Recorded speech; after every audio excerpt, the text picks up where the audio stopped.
In a forgotten corner of the universe where starlight shimmers against the cosmic abyss, there exists a realm where the secrets of inner power await discovery. This is the domain of the mind, where the whispers of the subconscious shape reality itself. And at the heart of this mysterious world stands a master of self-discipline and transformation, Émile Coué. Imagine a world where limitations dissolve before the sheer force of will. In self-mastery, Coué invites you on a profound journey beyond the boundaries of perception. With his timeless wisdom and calming presence, he will guide you through the labyrinth of your thoughts, revealing the ancient art of self-suggestion and mental mastery. Close your eyes. Feel the flow of your deepest thoughts as Coué's words wrap around you like a protective veil, freeing you from the invisible chains of doubt and fear. With each affirmation, each revelation, you will unlock a new dimension of your true potential. From snow-capped peaks to blooming valleys, from the depths of the ocean to the vast expanse of the stars, Coué's wisdom echoes across time and space, waiting to awaken the power within you. Every thought, every word carries the energy to shape your destiny, turning dreams into reality. Prepare yourself for an extraordinary journey beyond the limits of the known. With self-mastery, Émile Coué offers the keys to an inner kingdom where willpower and imagination intertwine, unlocking a world of infinite possibilities. Welcome to a life-changing exploration of the mind. Listen closely, embrace the teachings, and witness the magic of mastering yourself. Introduction. In this manual, Émile Coué, a French pharmacist from the early 20th century, teaches us how to harness power through self-suggestion. He was a pioneer of new thought and has been quoted and plagiarized for nearly a century. Hundreds of works have presented his ideas, sometimes with slight variations, or even without changing them much at all. His famous phrase, "Every day, in every way, I am getting better and better," appears in various self-help books and is even part of the lyrics of John Mannon's song Beautiful. Some concepts may seem outdated, but with a bit of goodwill and a desire to learn, it is possible to reinterpret them or translate them into contemporary terms to extract valuable lessons and apply them immediately. Although there is much repetition in the text, this serves as a way to explore these ideas from different angles, making them appear advanced even in today's diverse contexts. I strongly encourage the reader to study and practice these precious lessons, which will undoubtedly transform every aspect of daily life in which they are applied. Chapter 1. The method of suggestion, or more precisely self-suggestion, is a subject both recent and as old as the world itself. It is new in the sense that it has been little studied and therefore remains largely unknown.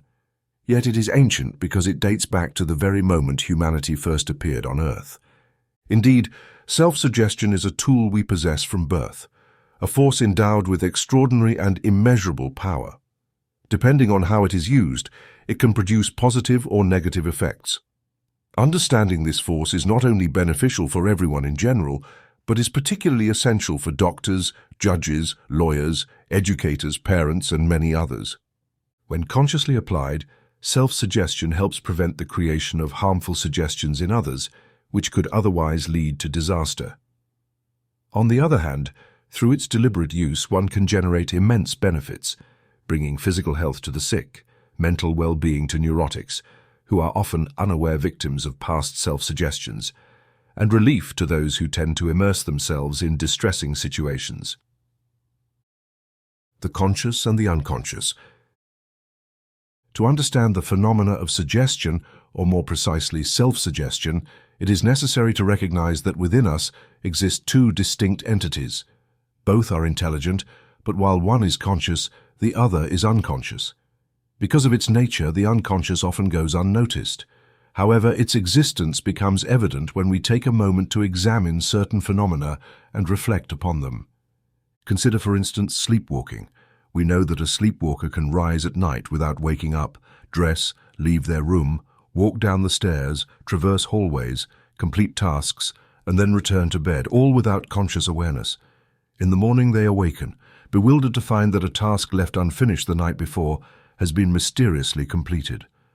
They do not realize they were the ones who did it, nor do they understand the force that drove their actions, except that it was their unconscious self at work. Or take, for example, a case of delirium tremens in an alcoholic. In a state of madness, they may grab a knife, an axe, or a hammer and violently attack those around them. When the episode passes, they regain their senses, horrified by the destruction they have caused, yet entirely unaware that they were the perpetrator. If we compare the conscious and unconscious selves, we find that while the conscious mind has an unreliable memory, the unconscious mind, in contrast, has a flawless and infallible memory. It records, without our awareness, the smallest details and events of our existence. Moreover, the unconscious is highly suggestible. It accepts without question whatever is told to it. And since it governs the functioning of all our organs through the brain, this leads to the seemingly paradoxical fact that an organ may function well or poorly depending on the impressions it receives. This in turn determines much of our daily activities. Not only does the unconscious govern our bodily functions, but it also directs all our actions. What we call imagination, which, contrary to common belief, drives us even against our will, is, in reality, the domain of the unconscious. The unconscious is both will and imagination. If we open a dictionary and look up the definition of the term will, we will find this definition: the ability to freely determine our actions. We accept this definition as true and unquestionable. However, nothing is further from the truth than the will we so proudly claim, for it always leaves room for imagination. This is an absolute law, meaning there are no exceptions. And to convince you, open your eyes, look around, and understand what you see. You will realize that what I am telling you is not a theory invented by a sick mind. It is simply the expression of what is.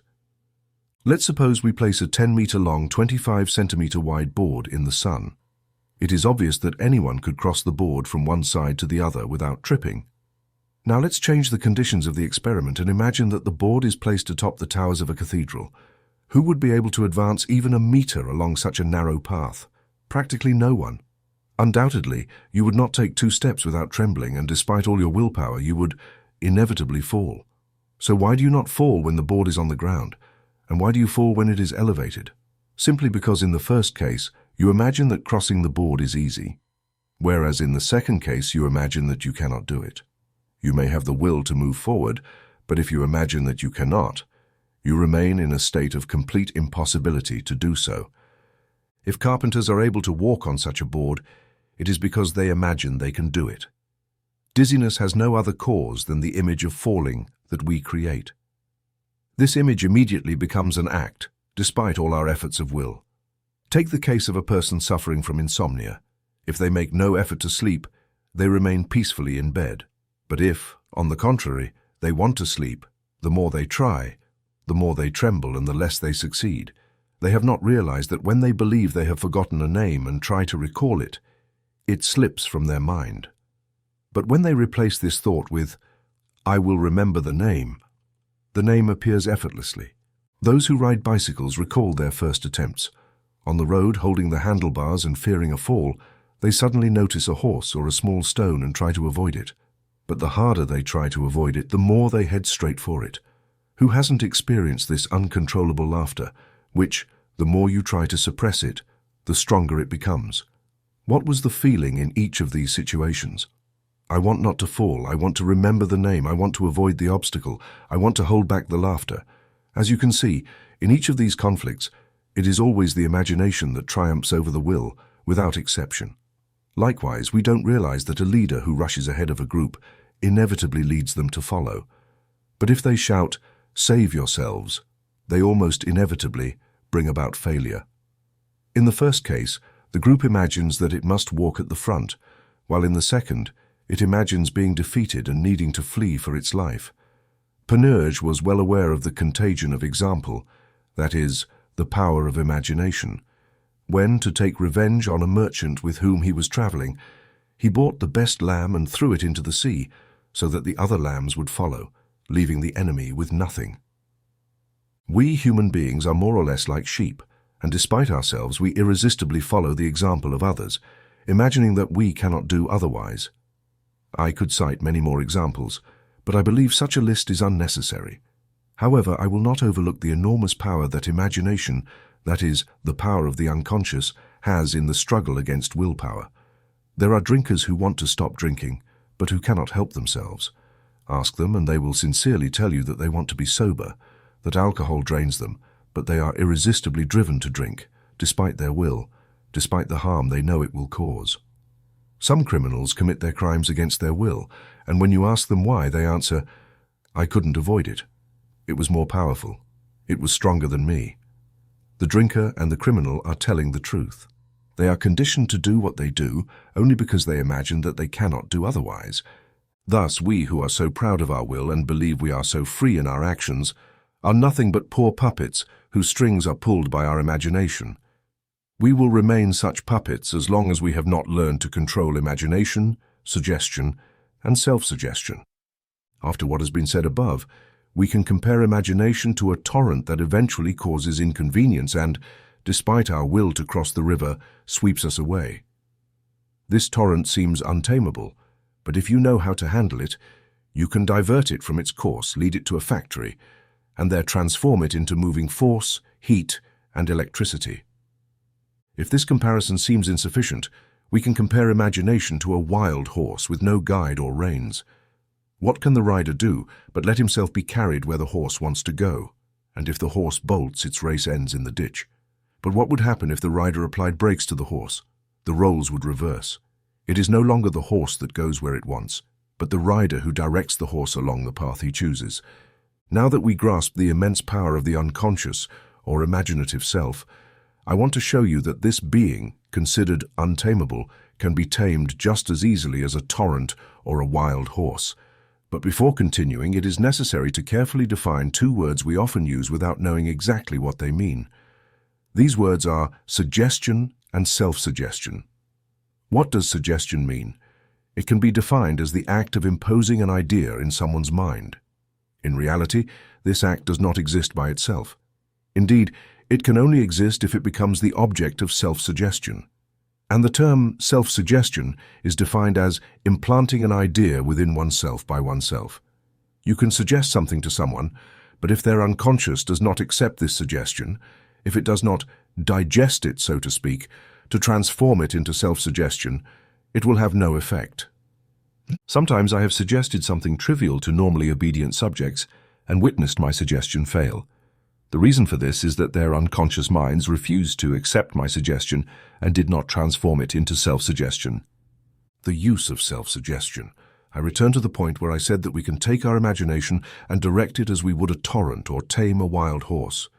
All that is needed is to know that it is possible, which almost everyone is unaware of, and then see how to make it happen. Well, this method is very simple.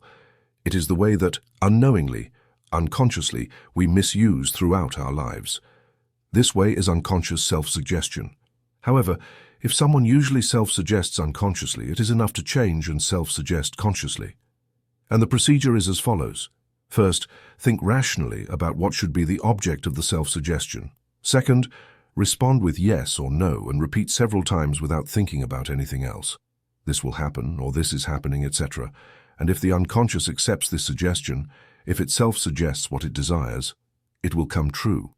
Step by step, when conceived this way, self-suggestion is nothing other than hypnosis, as I understand and define it.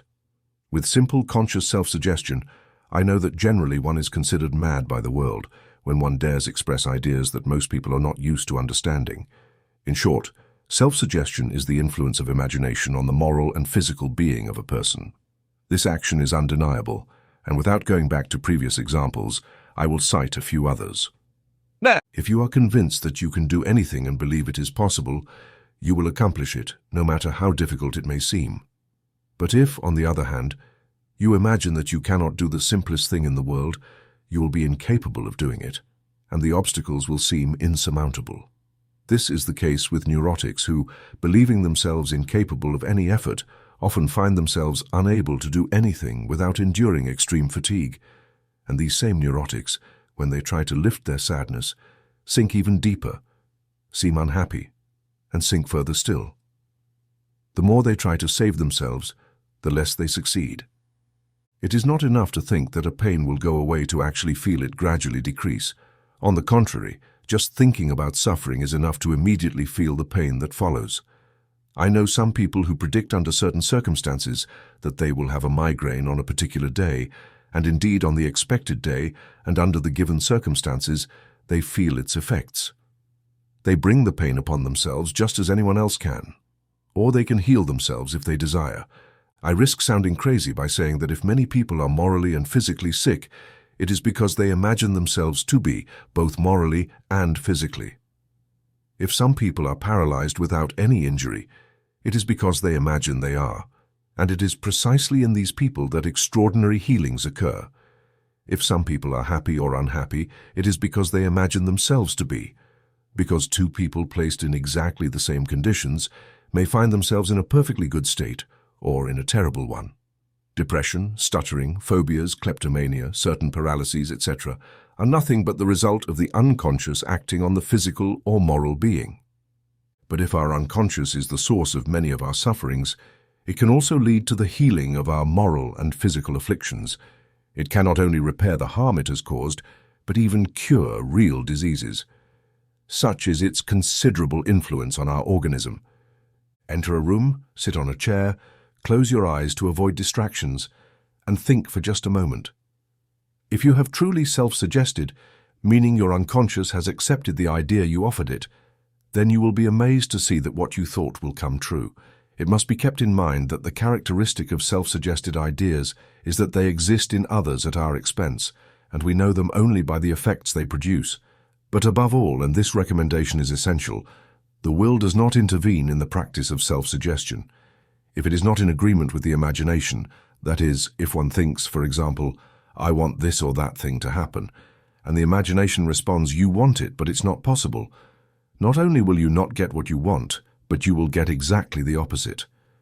This observation is fundamental and explains why the results are so unsatisfactory when trying to re-educate the will in treating moral afflictions.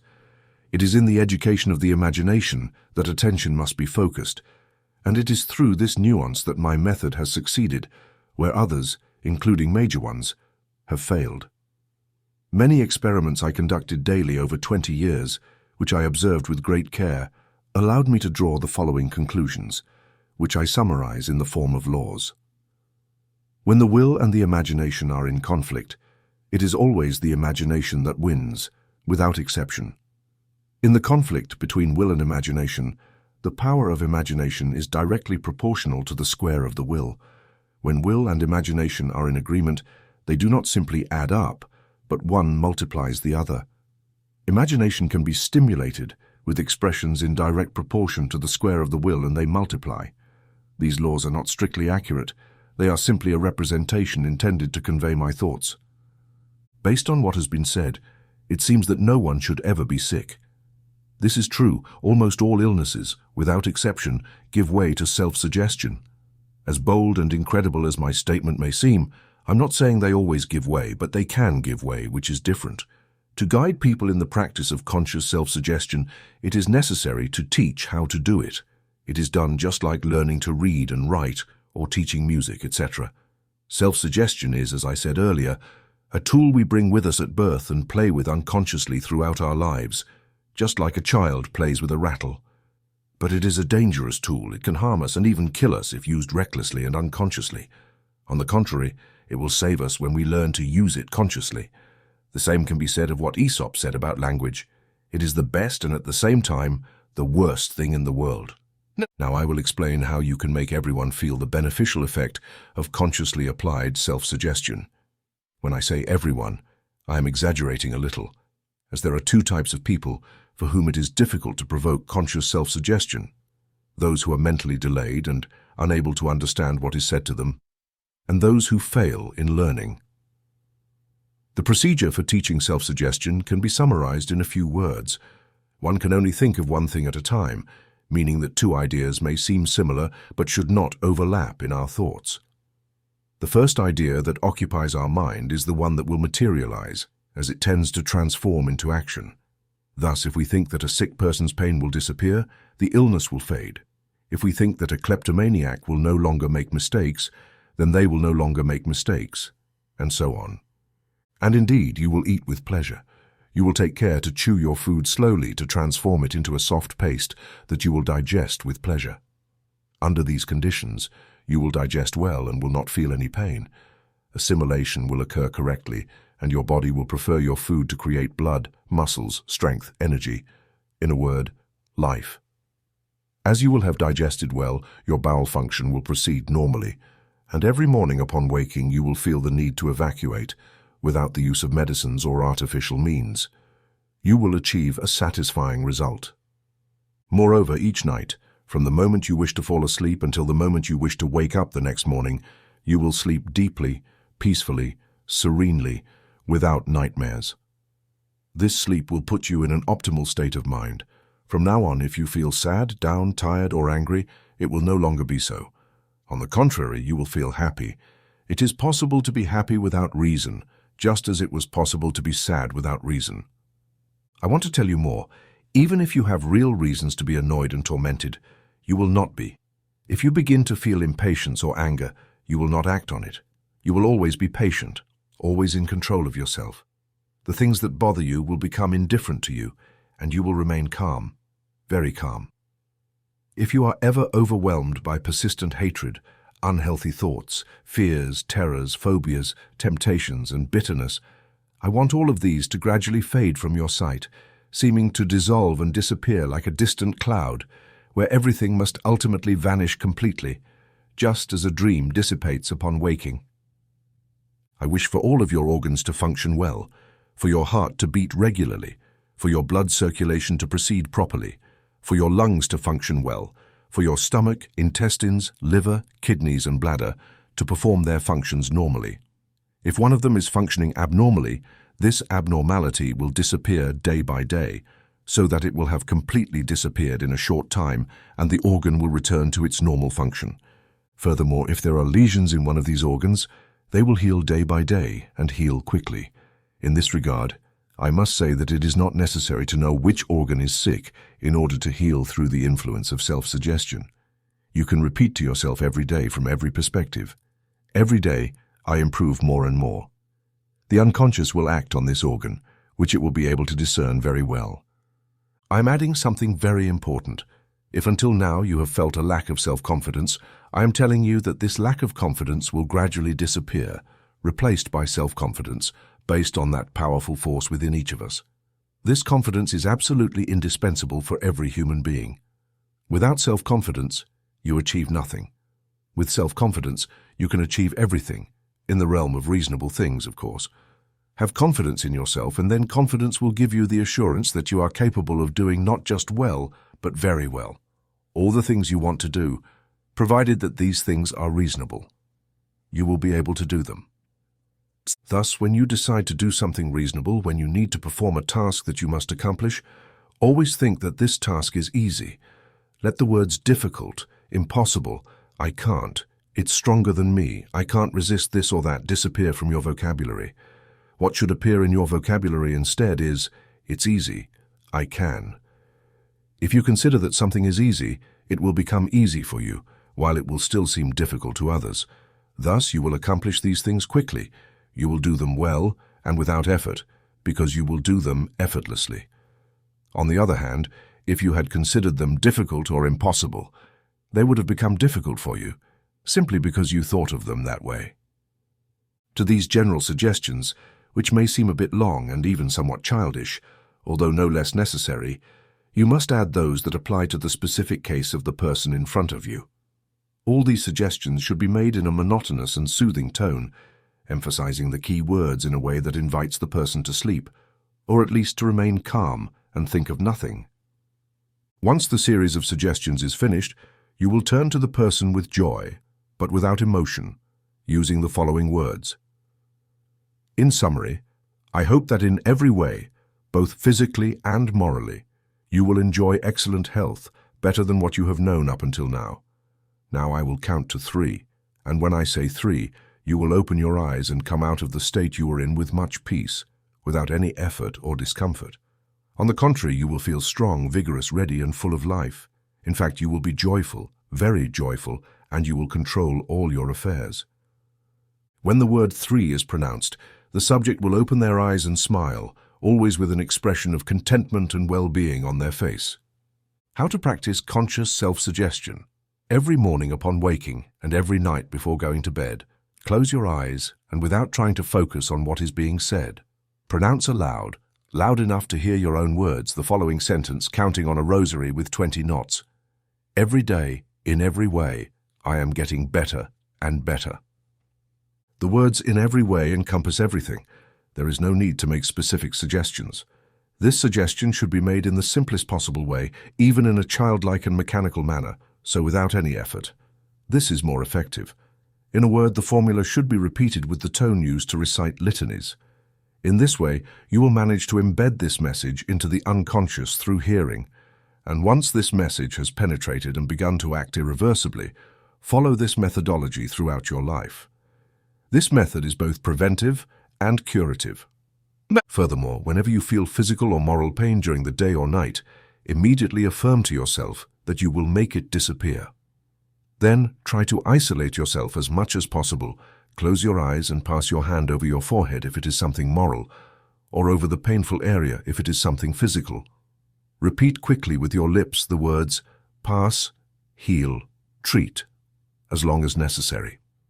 With a little practice, the moral or physical pain will disappear after 20 to 25 seconds. Repeat this whenever necessary. It is easy to understand the role of suggestion. It is not a master giving orders, it is a friend, a guide leading the patient step by step along their path to healing. Since all these suggestions are given in the patient's interest, their unconscious only needs to assimilate them and transform them into self-suggestion. Once this is done, healing is achieved more or less quickly. The practice of self-suggestion does not replace medical therapy, but it is a valuable help both for the patient and the doctor. Chapter 2. The superiority of the method. Of course, this method offers absolutely astounding results. It is easy to understand why, indeed, when followed as I suggest, there are never any failures, except in the cases of the two categories of people I mentioned earlier, who fortunately represent only about 3% of the population. Evidence with extremely sensitive subjects can be initially done without explanations. Even though there are few such subjects previously, assuming that suggestion could only be achieved during sleep, I always tried to make my subject fall asleep. But after verifying that it was not necessary, I stopped doing so in order to avoid the fear that the subject almost always feels when told that they will be put to sleep, a fear that causes them to involuntarily resist sleep. On the other hand, if you tell them that you do not want to put them to sleep because it is entirely unnecessary, you will gain their trust, and they will listen to you without fear, without second thoughts, and often they will fall asleep, if not at the first opportunity, then at least very quickly, lulled by the monotonous sound of your voice, with deep sleep from which they will wake up surprised to have fallen asleep. If there are skeptics among my readers, and surely there are, I simply tell them, "Come to my place, see, and you will be convinced by the facts." As I just said, it is not necessary to believe in order to proceed with the use of suggestion and establish self-suggestion. People can be subject to procedures, and in fact, when they are simply told that their illness is incurable and they are about to die, a suggestion has already been provoked in their mind with disastrous consequences.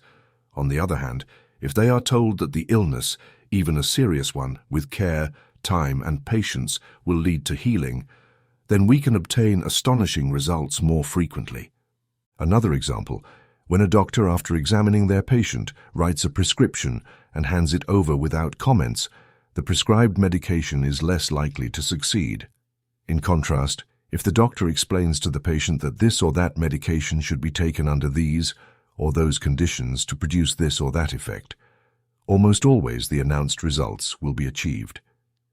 If among my readers there are doctors or pharmacists, they should not think that I am their enemy. On the contrary, I am their best friend. Moreover, I would like the theoretical and practical study of suggestion to be included in the curriculum of medical faculties for the increased well-being of both patients and doctors themselves. Furthermore, I believe that every time a patient consults a doctor, the doctor should always prescribe one or more medications, even if they are not necessary.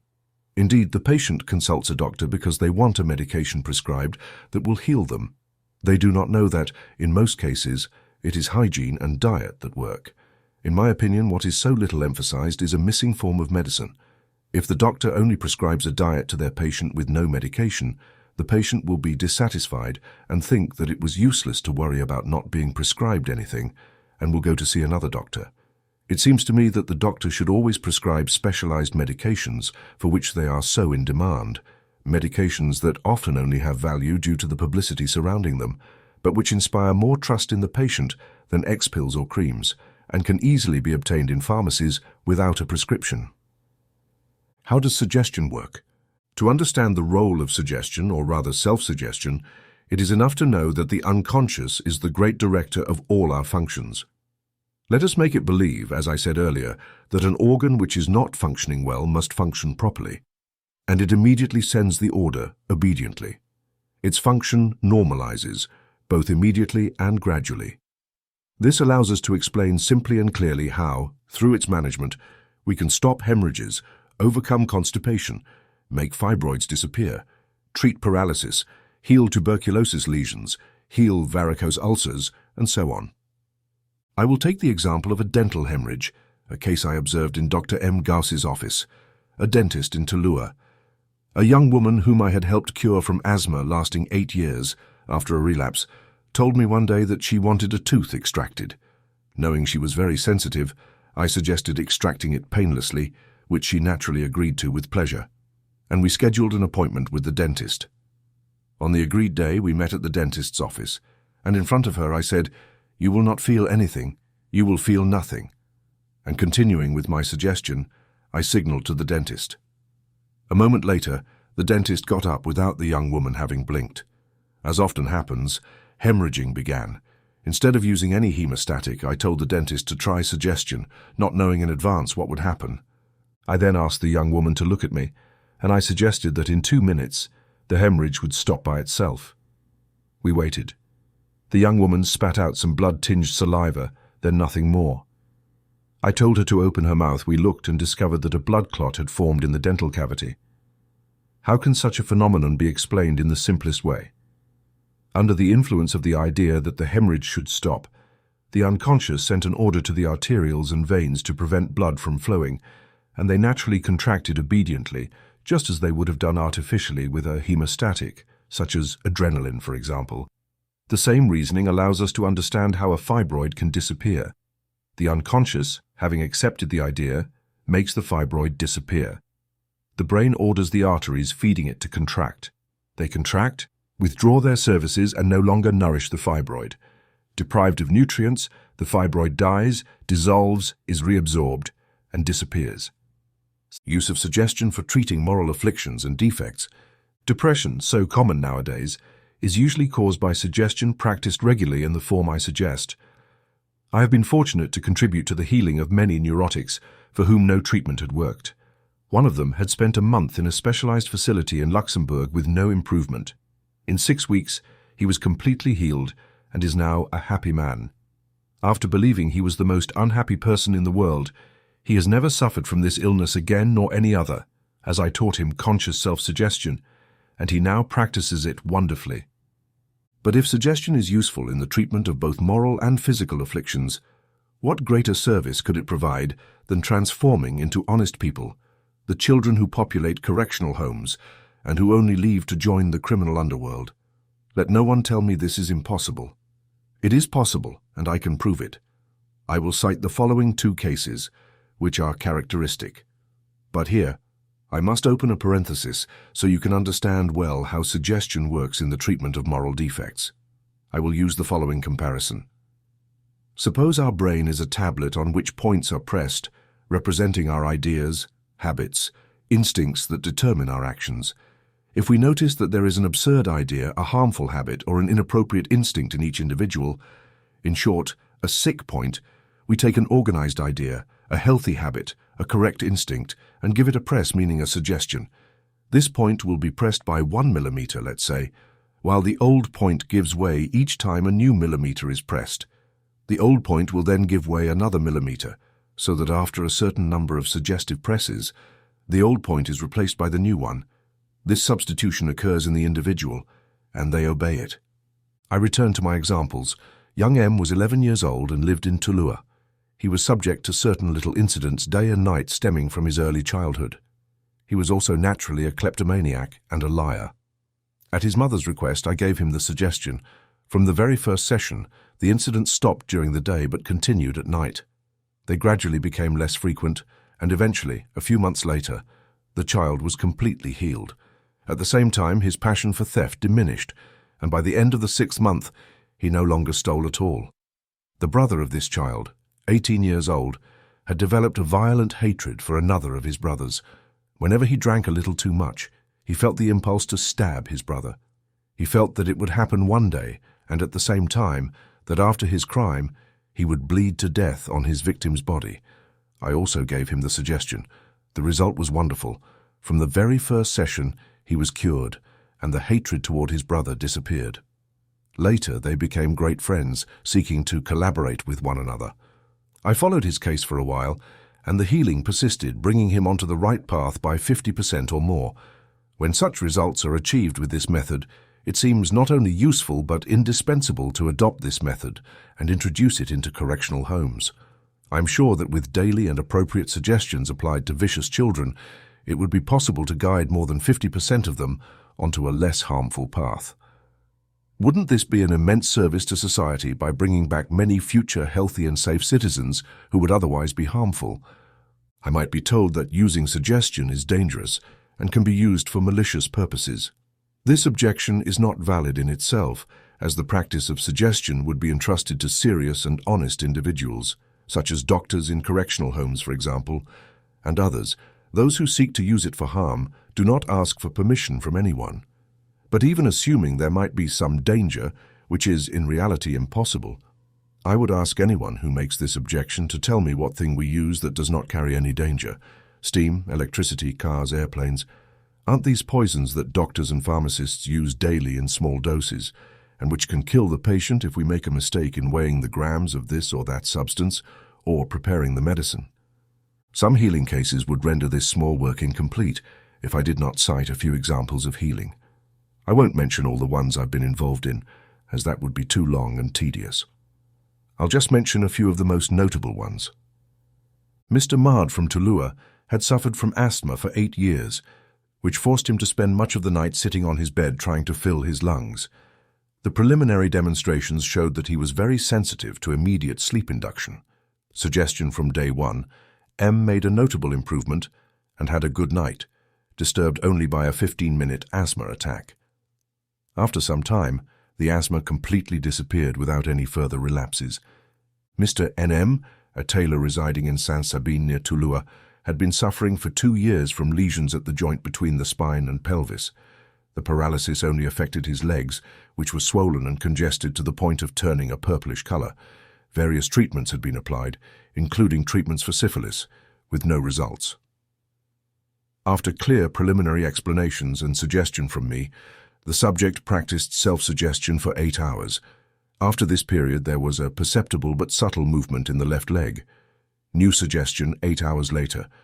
Notable improvement. Week after week. Significant improvement. Gradual disappearance of inflammation, etc. After 11 months, the patient was going downstairs, walking 800 meters, and 6 months later, he returned to his workshop, where he worked without any trace of paralysis. Mr. M. Ag from Tulua had long suffered from enteritis. Various treatments failed to cure him. His mental state was very poor, sad and gloomy. He was introverted and had suicidal thoughts. Preliminary explanations. From the very first day of treatment, there was a noticeable result for 3 months. Daily suggestions at first, then less frequent. After this period, the healing was complete. The enteritis disappeared entirely, and his mental state became excellent. This healing took place 12 years ago, with no sign of relapse. This can be considered an astonishing example of the effects of self-suggestion, as well as suggestion. Everything he accomplished physically with self-suggestion, he also accomplished psychologically or morally, with equally positive results in both cases. His confidence in self-suggestion grew more and more. Being an excellent worker, he sought a way to obtain the necessary tools for his work at home for his employer. Shortly afterward, a manufacturer, after seeing him work, entrusted him with the materials he needed. Thanks to his skill, he was able to produce more than an average worker, and the manufacturer entrusted him with more and more material, and so on. Thus, Mr. G, who would have remained a simple worker without resorting to suggestion, is now in charge of 6 other artisans, earning a good salary. Madam D, about 30 years old, suffered from early-stage tuberculosis, with daily weight loss despite overeating, coughing, shortness of breath, and expectoration. She always seemed too ill. However, after the suggestion, she immediately improved. By the next day, the morbid symptoms began to decrease rapidly. After the suggestion, there was always immediate improvement.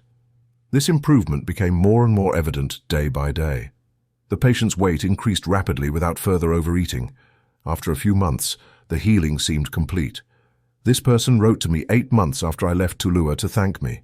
She informed me that she was pregnant and in very good health. I deliberately chose these older cases to show that the healing is permanent. However, I would like to add more recent cases. MX, an employee of the Postal Service in a loop, lost a son in January. This triggered a brain concussion manifested by a nervous tremor. At the request of his uncle, preliminary explanations were given, followed by suggestions. 4 days later, the patient returned to tell me that his tremor had disappeared. Another suggestion, and an invitation to return in 8 days, then 15 days, then 3 weeks, then a month. Soon after, the uncle came to tell me that he had received a letter from his nephew. Everything was fine. He had returned to work at the post office as a telegraph operator and had to leave the country. He sent a 70-word letter without the slightest difficulty, saying in the letter that he could have written a much longer one. Since then, there has been no relapse. NM, suffering from neurasthenia for many years with phobias, terrors, stomach and intestinal disorders, insomnia, a dark mood, and suicidal thoughts. When walking, he twists as though drunk and constantly thinks about his discomfort. No treatment had helped him and his condition worsened. After a month in a special sanatorium, there was no effect. Mr. explained to me the mechanisms of self-suggestion and the existence of the conscious and unconscious self within us. His management lasted 2 or 3 days, after which Mr. was still a little disturbed by the explanations I had given him. After some time, the light came into his mind, and he understood. I gave him the suggestion and taught him to do it himself. Day by day, the improvement, initially slow, became faster and faster. After a month and a half, the healing was complete. The former patient, who had considered himself the most unfortunate man in the world, was now much happier. Not only was there no relapse, but it would be impossible for him to relapse, as Mr. is convinced he has permanently gotten out of this state, and his desire is to avoid any similar suffering. Suffering from gout, the joint of his right foot was swollen and painful, and he couldn't walk. After the first suggestion, he was able to reach the cart that would take him without the help of a cane. I do not know what happened to this patient afterward, and he did not return to see me. Later I learned that he had not relapsed, but I don't know any more details. Miss TT was depressed with dyspepsia, stomach pain, enteritis, and pain in various parts of her body. She had been treated for many years without success. Her management from me and her daily self-suggestion brought an obvious improvement from the very first day. Currently, this person has been healed for a long time, both physically and emotionally. She follows no diet and still thinks she has a little enteritis, but she's not sure. Miss H from Malsaville had generalized eczema, particularly intense on her left leg. Both legs were swollen, especially at the foot joints. Her walking was difficult and painful. After the suggestion the same evening, Miss H was able to walk several kilometers without fatigue. The next morning, her feet and joints were no longer swollen or painful, and the eczema disappeared quickly. Madame P from Nouraville had been suffering from ankle and knee pain for 10 years. Her condition worsened every day. Her management from me and her self-suggestion brought immediate and growing improvement. The healing was obtained quickly and sustainably. Madame Zeta from Nancy had lung congestion, for which she had been referred to me 2 months later. She had general weakness, loss of appetite, poor digestion, strange and difficult postures, insomnia, and abundant night sweats. From the first suggestion, the patient felt much better, and after 8 days, she came to see me saying she felt completely well. All traces of illness had disappeared, and her organ functions were running normally.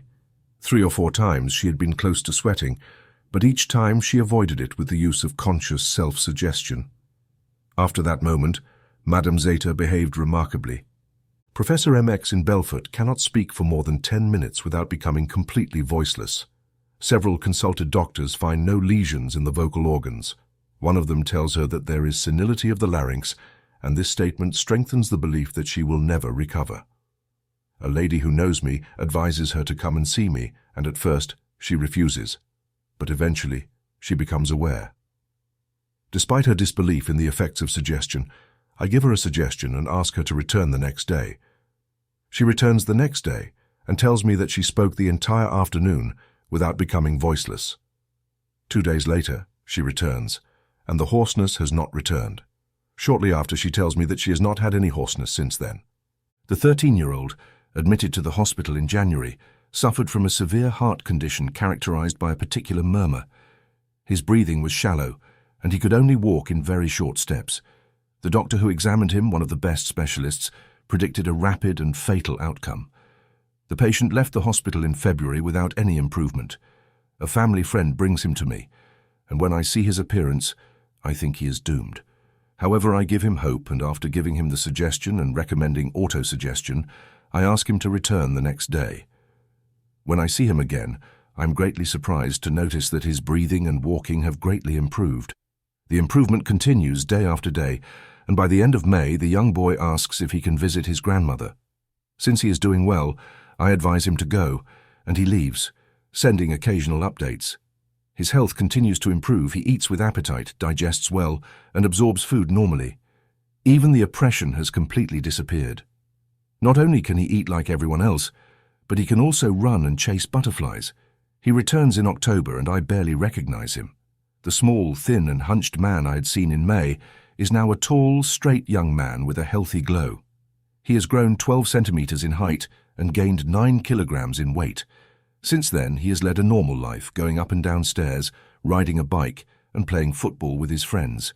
Madame X from Genoa, 13 years old, had been suffering from tuberculosis fever for a year and a half, according to many doctors. The fever resisted various medical treatments. She was brought to Mr. Baudo, a disciple of Dr. Cow in Genoa, who performed the suggestion. After 8 hours, when she returned, the fever had disappeared without relapse. Madame Zeta from Genoa has had a contracture in her left leg for 17 years, followed by an abscess above the knee after surgery. She asks Mr. Boudouin to make a suggestion, and as soon as he begins, the leg bends normally. In this case, there was clearly a psychological cause. A 55-year-old lady from Seville had varicose veins for more than a year and a half. After the first session in September 1915, and the second session 8 hours later, after 15 days, the healing was complete. A 10-year-old boy from Metz, a refugee, had an unknown heart condition and bled from his mouth every night. After a few sessions, the bleeding started to decrease, and the improvement continued day by day. After 3 weeks of the first session, the boy could walk freely, breathe almost normally, and climb stairs, which was impossible for him before. The improvement continued, and the boy became healthier and healthier. Mr. H, 48 years old, residing in Brim, diagnosed with chronic specific bronchitis, had seen his condition deteriorate day by day. After starting the sessions, he experienced immediate and continuous improvement. For 24 years, Mr. V had suffered from frontal sinusitis, for which he had undergone 11 surgeries. Despite this, the sinusitis persisted with unbearable pain. After starting autosuggestion, his condition quickly improved, and he is now in excellent health. Mr. Nene, 18 years old, had a chest fracture for 6 months, and thanks to the sessions and regular autosuggestion, he experienced very rapid improvement. Madame L in Nancy had intermittent pain on the right side of her face for over 10 years. After the first session, she experienced immediate improvement, and the pain completely disappeared after 10 days without relapse until December 20th of the same year. Maurice, 8.5 years old, from Nancy, had twisted feet. After an initial surgery that had cured him, his right foot once again developed poorly. 2 new surgeries and no results. The boy was brought to me for the first time in February. He walks quite well thanks to 2 devices that guide his feet. The first direct session immediately improved his condition, and after the second session, the little boy was walking with regular shoes. The improvement was significant. 3 years later, the child returns. His right foot is not very strong due to a fall he had suffered. Mademoiselle X in Plainville had a left foot likely affected by a specific cause. A slight sprain caused swelling of the foot, accompanied by severe pain. Several treatments did not give positive results. After some time, she was diagnosed with suppuration that seemed to indicate a bone problem. Walking became increasingly difficult and painful. On the advice of a previous patient who had been treated, she came to see me. From the first sessions, there was a clear improvement. Gradually, the swelling decreased, the pain became less intense, the suppuration weakened, and eventually, healing took place. This process lasted a few months. Now the foot is almost normal, the pain and swelling have completely disappeared, which satisfies the patient. Madame R in Chevigny had been suffering from a disease for 10 years. She came at the end of July and felt immediate improvement. The losses and pains quickly diminished. By September 29th, there were no more pains or losses.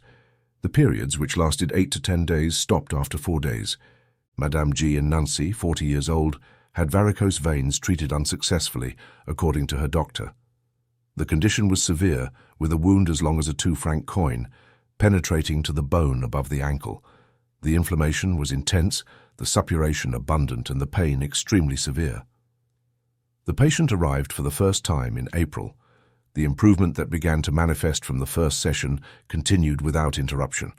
On February 18, 1917, the leg was completely deflated.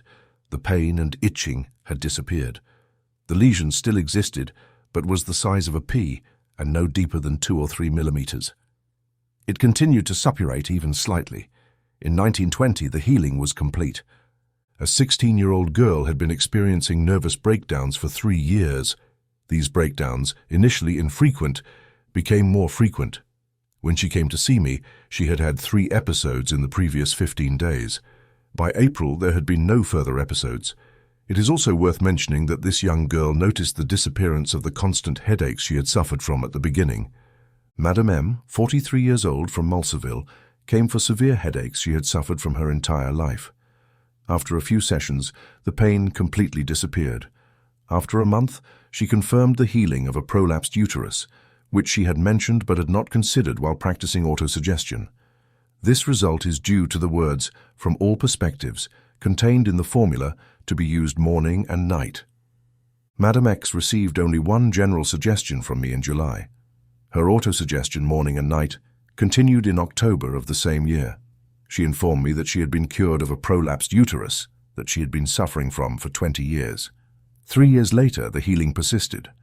Madame J, 60 years old from Rude, presented in July with severe pain in her right leg, accompanied by significant swelling along the entire leg.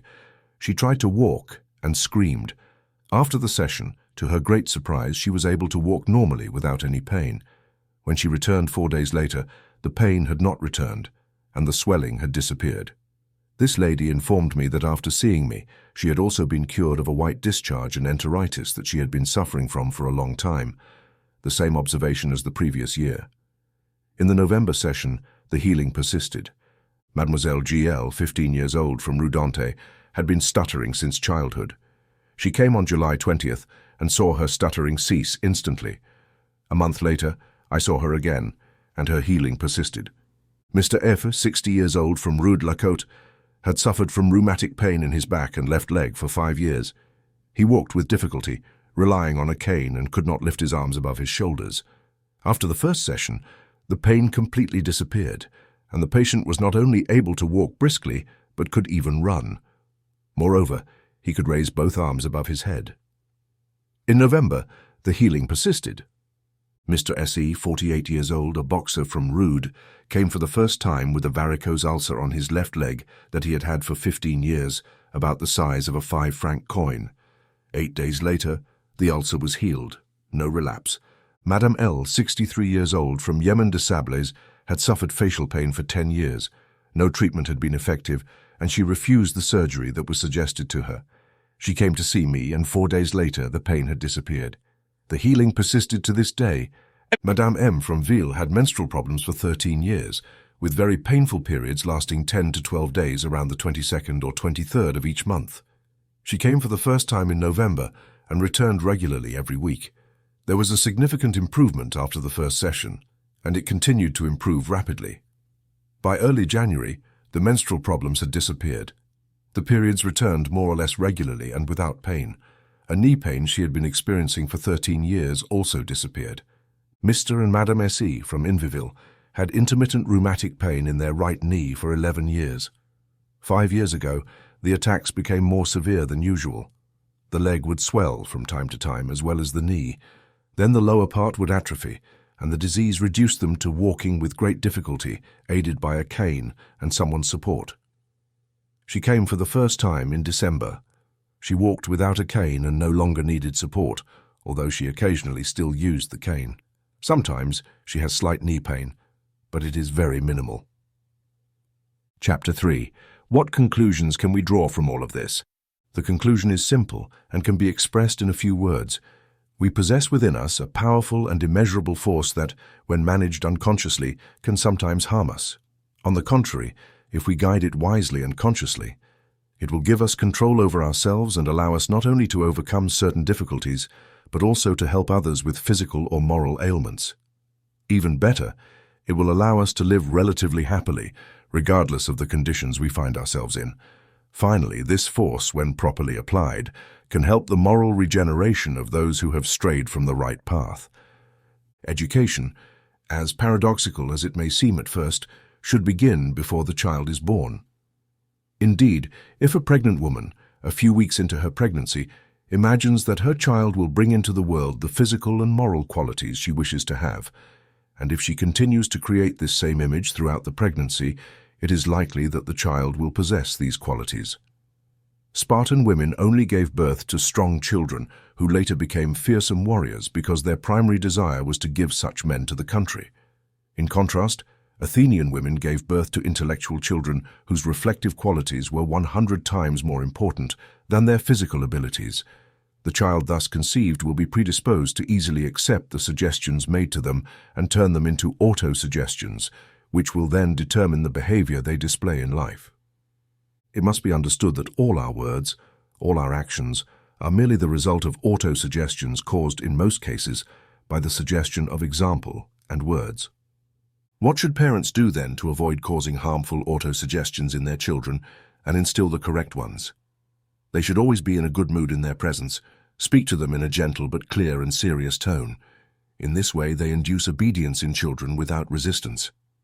Above all, they should avoid making their children dull, as this could create in them auto-suggestions of fear, accompanied by hatred. They should also avoid speaking ill of other people in their presence, as is often the case in classrooms, where people unintentionally destroy a good absent friend with words. Children inevitably notice such examples, and this could lead to real catastrophes in the future.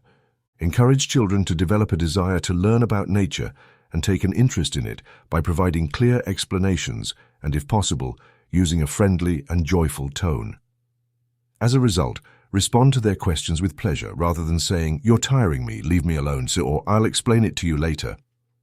Under no circumstances should you ever tell a child, "You're lazy, you're worthless," etc., because that would create difficulties within them that would later be blamed on them.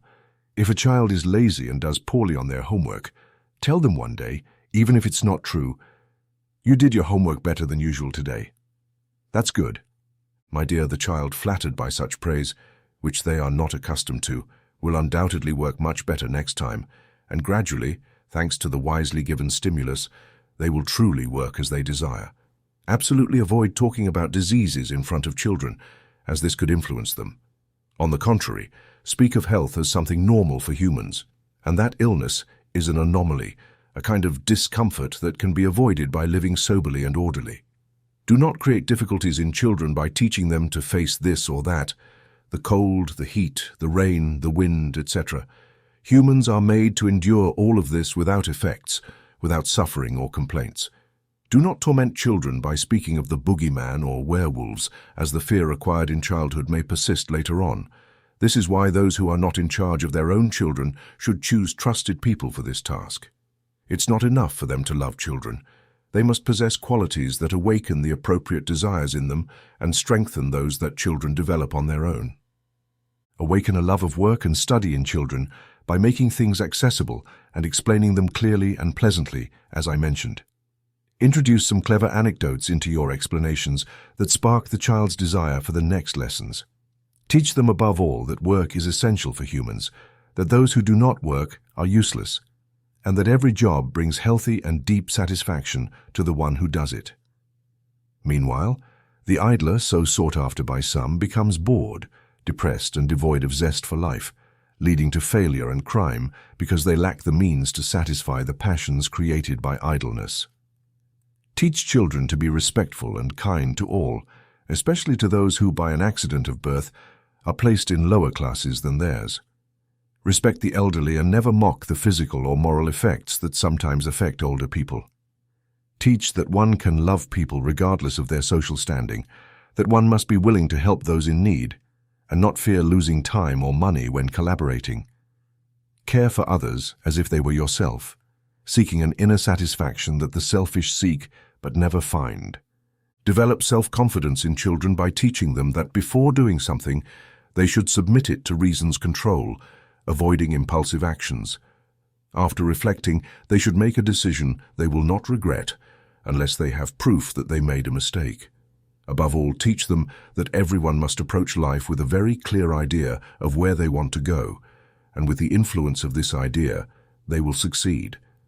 They should not wait passively for events because even if they have formulated such an idea, they will know what to do to achieve it, and will know how to seize the opportunities, even the unique opportunity that will pass by them. Those who doubt themselves are constant self-critics to whom nothing succeeds. This person could swim in an ocean of wild ideas and will not find a way to achieve even one of them because they will always choose the opportunities that lead them to failure. Meanwhile, the one who has the idea of success within them will sometimes unconsciously generate the events that lead them to success. But above all, parents and teachers must set the example. Children are extremely suggestible. They do everything they see done. This is why parents are obligated to set a good example for their children as soon as they begin to speak. Have them repeat the phrase, "Every day in every way, I am getting better and better," 20 times in the morning and evening. This will provide them with excellent physical and mental health. This will help the child greatly in overcoming difficulties and developing the qualities they are opposed to by suggesting the following each night in the dark. Approach the child's bed during their first sleep, the deepest sleep. Stand about 1 meter from their head and in a low voice so as not to wake them, begin suggesting sleep by repeating slowly 5 or 6 times, "Sleep better and better." Then move on to the actual suggestion, naming the physical or moral improvement you wish to achieve for their subconscious, making sure to use only positive formulations. At first, make only 1 or 2 consecutive suggestions, repeating each about 20 times, and move to other suggestions only when you see results. Normally, with the first suggestions, examples of suggestions might be, for the mind, to a lazy, fearful, or lying child, don't say, "You're lazy, fearful, or lying." Instead say, "You are becoming more and more hardworking, courageous, and sincere." For the body, you have a good appetite, your digestion is improving, your lungs are strengthening, you are becoming strong, and you are progressing in your growth. For urinary incontinence, use words the child can understand according to their age. To a young child, say, "Call mommy and your potty will be near you, clean." To an older child, say, "Now you can hold it all night, and your bed will always be dry and clean." If the child wakes up while you're speaking, stop immediately and try again the next day. The subconscious will continue to function after receiving the words, and parents will be surprised by the results that can be achieved with this very simple procedure. It's easy to understand why. When the child is asleep, their body and consciousness are at rest, but their subconscious is awake. It is this that is appealed to, and being highly suggestible, it accepts what is said without question. Over time, the child will end up accomplishing what the parents desire on their own. But above all, act with regularity, patience, and perseverance. Results are rarely spontaneous. Be careful. During the day, do not talk to the child or in front of them about what you do while they are sleeping. Finally, it would be desirable for each morning for teachers to address the following suggestion to their students in the following manner. After having them close their eyes, they will say, "My friends, I hope that you are respectful children, kind to the people around you, and obedient to the instructions of your parents and teachers. And when you receive an order, be attentive to the instructions and consider them when carrying them out. Sometimes you may feel upset when you are given an order, but now you will understand that these instructions are for your protection and benefit. Therefore, when you receive them, you will recognize in this person the desire to serve you and not to bother you. When you are grown, you will love to work, whatever the job you do. Now that you are studying, you will love to study, and the things you must study, even if they have been boring on other occasions. When you are in class and the teacher gives you homework, you will focus only on what they are telling you, without worrying about what your classmates are doing or saying, and above all, without doing or saying anything that is not studying in these conditions. Because you are intelligent, my friends, you will easily understand and memorize what you have learned. These things will be stored in a corner of your memory where they will be at your disposal, and you will bring them out when you need them. Similarly, when you work alone, whether at school or at home, when you do your homework or what you need to study, you will focus only on the work you are doing, and, always in this way, you will get good results. These are the pieces of advice that, if followed correctly, will give children the best dispositions for both physical and moral qualities.